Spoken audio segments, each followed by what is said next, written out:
I have to sneeze. Today we'll look to answer the question, how do I become a stronger juggler?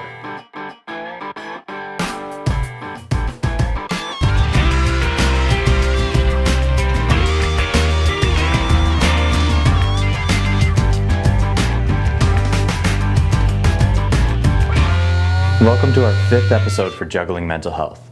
Today we'll look to answer the question, how do I become a stronger juggler? We'll do this by learning an odd variation on a pattern we learned before.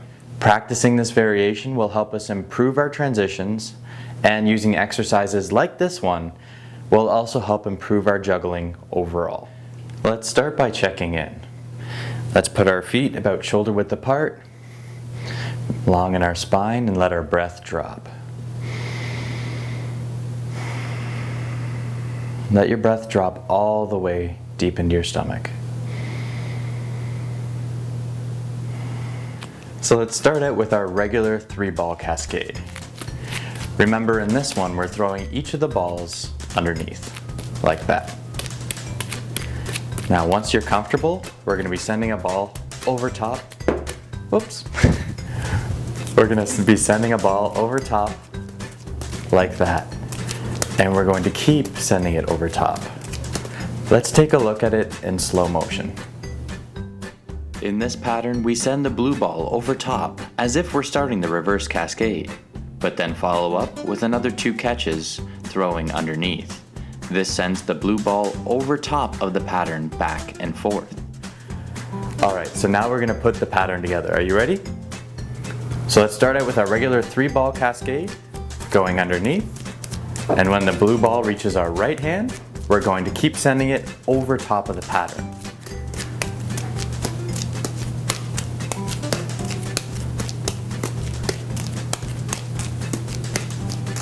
One, 2, up, 1, 2, up, 1, 2, up, 1, 2, up, 1, 2, up. Do you know how we learn? When we learn a new skill, it builds a new pathway in our brain. We strengthen it through practice. This is called neuroplasticity. At first, it builds a back road between point A and B. The more we practice, the pathway strengthens and becomes like a paved road, eventually becoming a super highway, the brain sending information to our muscles and responding so fast we don't even have to think about it. Think of tying your shoe. At first, you struggle and have to visualize each step. After years of doing it, you may not even have to think about it. The same happens for changing our mental patterns. At first, we may have to be extremely mindful about putting a mental health skill into practice.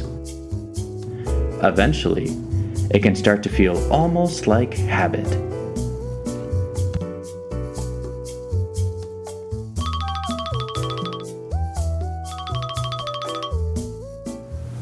When we're learning something new, we may wonder, when will this start to feel natural? When will my body or mind respond automatically with this new skill I've learned? The answer is quite often that it will come with practice. Our brain has an innate ability to rewire itself. It may take more mental effort at first as we're building a new pathway in our brain. We strengthen this pathway, or plasticity, in our brain by practicing. The more we practice, the more it becomes a habit. I'd love if you took a moment to subscribe or follow this channel. You can also share your practicing with #JugglingMentalHealth. Keep practicing, and we'll see you next time.